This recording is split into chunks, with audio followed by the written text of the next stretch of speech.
Welcome to the Ozobot tutorial.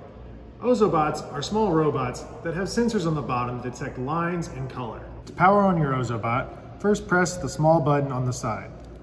You should see some lights light up. Next, draw a continuous black line that is a little thicker than the tip of the marker. Your Ozobot should follow it. You can use patterns of red, green, and blue to create codes to tell the robot what to do. I'm going to do the spin. So I'm going to draw a green square, a red square, a green square, and another red square. This should cause the Ozobot to turn or spin.